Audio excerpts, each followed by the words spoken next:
the defense forces have stopped yet another attempt by Russian occupiers to break through in the Pokrovsk direction.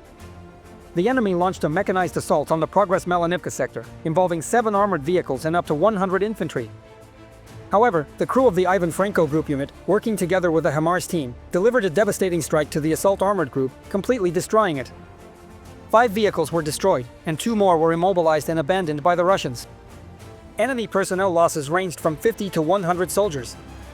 Meanwhile, drone crews from the 77th Separate Airmobile Brigade struck Russian positions in their area of responsibility.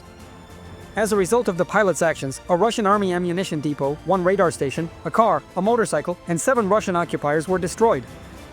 Meanwhile, in the Lyman direction, the enemy carried out assault operations toward the settlements of Karpivka, Shandryholov, Yampil, Dranivka, and Serebryanka. In the Pokrovsk direction, Russian occupiers tried to push back the Ukrainian Armed Forces in the areas of Zapoven, Udakny, Novoekonomik, Myrolobivka, Zvariv, and Dakny.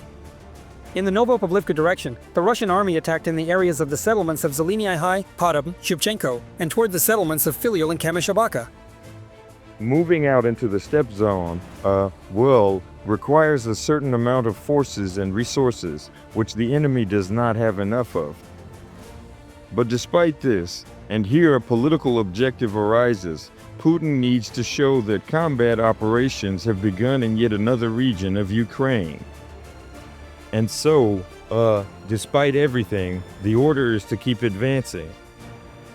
And right now, the fighting is taking place for settlements located on the border between the Donetsk, Dnipropetrovsk, and Zaporizhzhia regions. In the Kramatorsk direction, fighters from the 5th Separate Kiev Assault Brigade delivered a powerful strike against the positions of the Russian occupiers using FPV drones. As a result of the coordinated work of the drone operators, enemy infantry was eliminated, and the enemy's dugouts and shelters were destroyed. Thanks to this, it is becoming increasingly difficult for the Russians to gain a foothold and hold their positions. And in the southern Slobozansky direction, Ukrainian border guards delivered a devastating strike against Russian army positions in the border area. In a single night, aerial reconnaissance pilots together with fighters from the STRYX unit destroyed a Russian army drone launch site and as many as 11 enemy shelters. Operators of unmanned aerial vehicles from the 93rd Brigade Kolodny Yar demonstrated the coordinated work of 2 types of drones. The company of ground robotic systems Alter Ego sent a ground drone loaded with explosives to a bridge that Russian occupiers were using for logistics and shelter. When the unmanned vehicle drove onto the bridge, it was struck by another drone, an FPV drone, which acted as the detonator. Meanwhile, drone operators from the Signum Battalion on the Lyman front have reduced the number of vehicles belonging to the Russian occupiers. Ukrainian FPV drones have taken out at least 4 Russian army vehicles, 2 SUVs, and 2 vans. Russia has lost another 850 servicemen in the war against Ukraine, according to the General Staff of the Armed Forces of Ukraine. As a result, the total losses of the Russian army have exceeded 1,082,000 personnel. In addition, over the past day, Ukraine's defense forces destroyed 4 Russian tanks, 1 helicopter, 17 armored vehicles, and 49 artillery systems, as well as 214 drones and more than 90 vehicles. Joining us is Serhiy Mertovik-Krabsky, a military expert.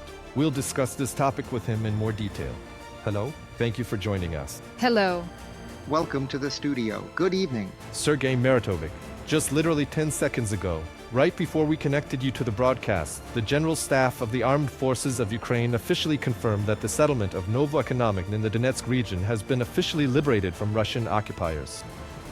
The Ukrainian flag was raised there.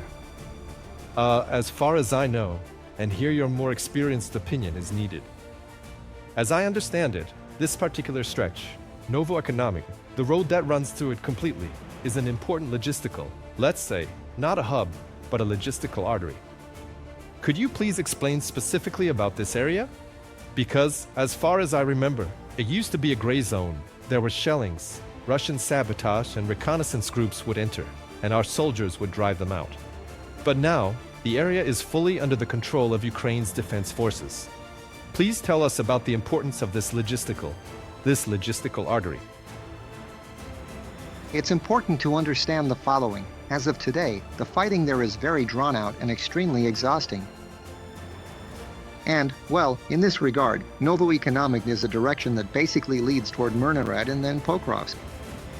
So yes, of course, we're talking about the need to repel the Russian offensive there. Moreover, if you look closely at the map, what makes this location important? It's a settlement that's situated on the riverbank. And as you know, any water barrier there slows down the enemy's advance. Yes, the river there is small, but still, it's important to understand that this allows us to hold our position and keep the enemy out. Just as for the enemy, it would create an opportunity to launch an offensive from the bridgehead we've mentioned a few times.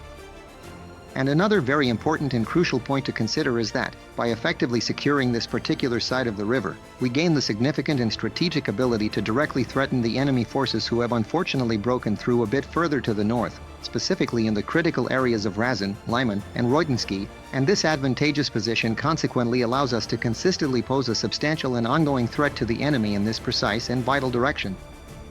You understand yourselves that for us, this is extremely important in order to prevent the enemy from advancing in this direction and, in this way, to do everything possible to disrupt the plans of the Russian occupiers for further advancement. Their advance there is already quite limited as it is. But we need to understand that the enemy is not stopping. It is precisely these kinds of threatening counteractions that allow us to stabilize the front line and force the enemy to abandon further attempts to advance, making them focus instead on stabilizing their own front line. And this leads to the enemy losing the most important thing, even though they never really had it to begin with, which is any sort of momentum in advancing on this section of the front. Regarding the enemy's activity, it's worth noting here that analysts claim that in August, the pace of Russian occupation of Ukrainian territories dropped by 18%. In fact, if we talk about August, the intensity of enemy attacks decreased compared to the previous 3 months.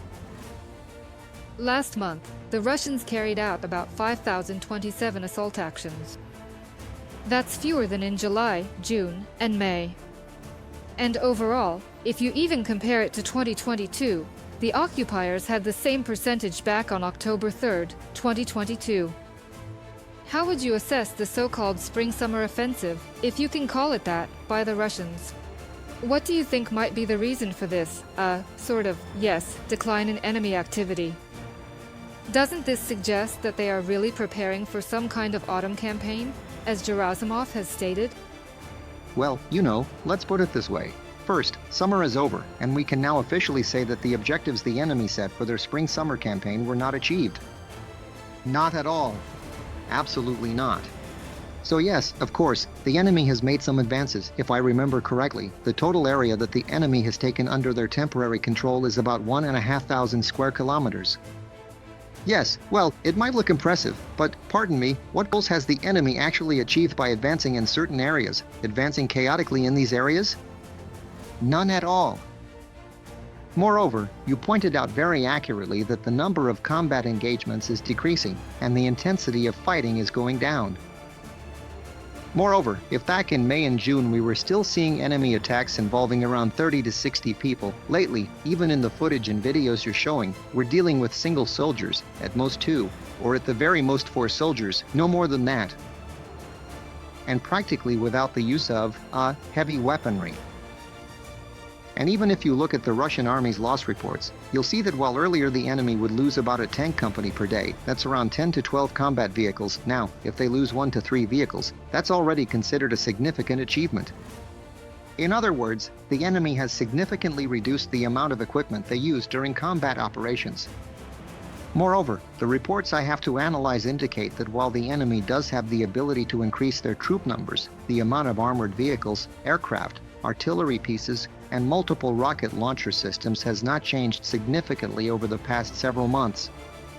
This suggests that, while Gerasimov may claim that they have the ability or desire to advance further, but actually moving forward would mean suffering staggering losses and achieving less than minimal results.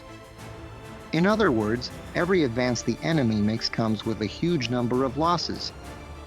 With that in mind, the question is, how ready are they in the near future to continue such offensive actions? The answer, in my opinion, is obvious. It's unlikely they'll be able to continue large-scale offensive operations. And right now, we're dealing with, just a sluggish advance by the enemy, if you can even call it that.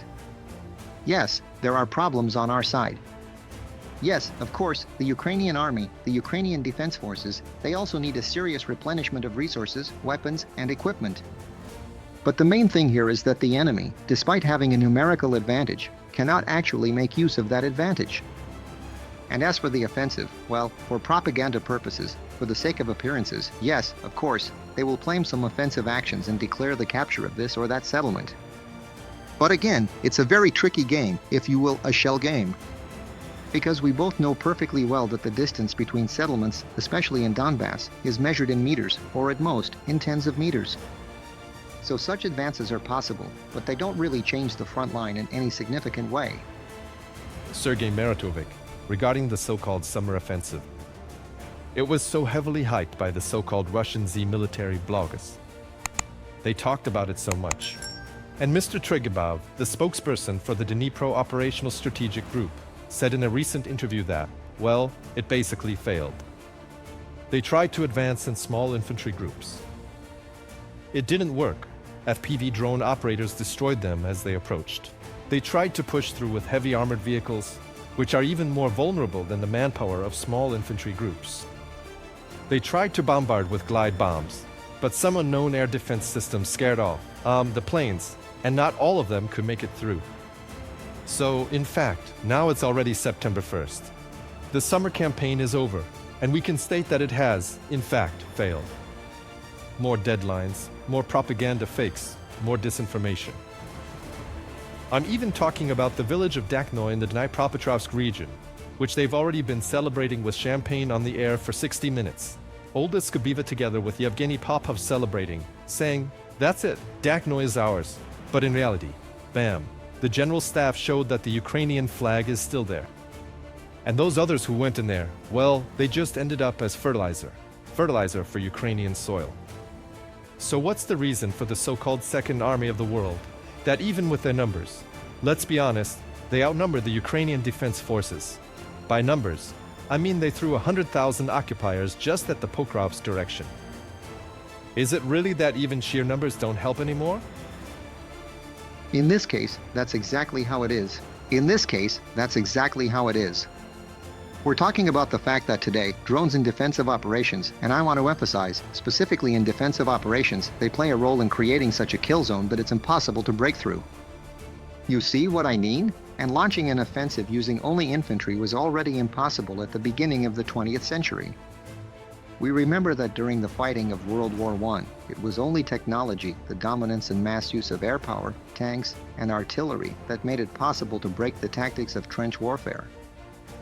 The Russian Federation, I want to emphasize once again, yes, it does have the ability to increase the number of personnel, but it has proven completely incapable of increasing the amount of equipment. And these numbers haven't changed. 3,250 tanks, about 5,000 artillery systems, up to 300 airplanes, and 290 helicopters. These are the figures we've been reporting in our combat summaries for quite a long time now, at least a year. So, that's exactly the point. You see, that's kind of the sinister plan of the Russian military leadership, I would say. For them, war is a way of life. That's why they'll throw everything they can into the maw of war. At the moment, they still have virtually unlimited human resources. But even those resources are running out. And as for equipment, there wasn't any before, and there still isn't. The Russian military industry has proven to be phenomenally incapable of ramping up production of equipment to meet the needs of this war. Neither in terms of the number of missiles, nor the number of tanks. That's why we're saying that the Russian army has proven unable to respond to the challenges posed by the Ukrainian Defense Forces.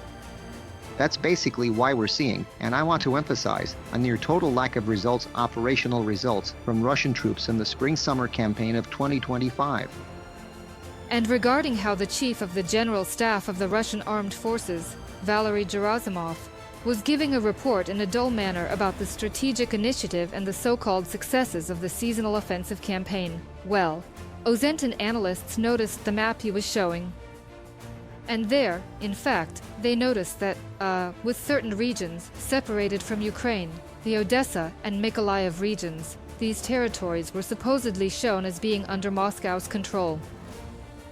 There was this kind of notional line that separates the Kherson, Mykolaiv, Odessa, Zaporizhia, and Donetsk regions. Even though the Russian army does not control all of these territories, why do you think, Gerasimov is showing regions that the Russian army doesn't actually control? Is he deliberately misleading his superiors? On purpose? I don't know. Or maybe these are the objectives that are supposed to be set for the so-called autumn campaign. Well, basically, no one doubts that the Russians have plans to occupy Odessa, Mykolaiv, and all of Kherson and Zaporizhia regions. And that's why they don't even try to hide these plans and declare them openly, just like with the occupation of Sumy and Kharkiv regions. But on this particular map, they didn't show that. But, this also allows the Russian military leadership to, sort of, show their rabble. There's really no other way to describe the population of that entity under international law that is still called the Russian Federation, the objectives that, they have set. In other words, they're showing the areas for which the Russian population is supposed to pay the highest price, the lives of their soldiers, their citizens, for capturing. Unfortunately, the Russians still don't understand this and are all too willing to die on the battlefields in Ukraine. And this, among other things, also serves the purpose of maintaining high morale within Russian society and subsequently mobilizing it for warfare. It's actually a fairly well thought out theory that allows the Kremlin regime to keep going. As I've already said, they can only exist in a state of ongoing war. That's why we see all these strange maneuvers around so-called peace processes, which aren't even visible on the horizon today. Nevertheless, when it comes to future campaigns, they have to show their population the objectives, no matter how unattainable, that must be accomplished. In other words, they need to demonstrate, look, we have to keep moving forward, we have to advance in order to fulfill the goals of the special military operation. By the way, let's recall what the objectives were at the start of this operation, and what they become now. So, to be frank, there's a world of difference between the two. But ultimately, all of them revolve around a single theme: to keep waging war, a war against Ukraine for as long as their resources allow. Subscribe to The Gaze and stay updated on the most important events, top news from Ukraine and all over the world, in-depth analysis, exclusive reports and interviews, all on hand in our channel. Join our community of viewers and stay tuned.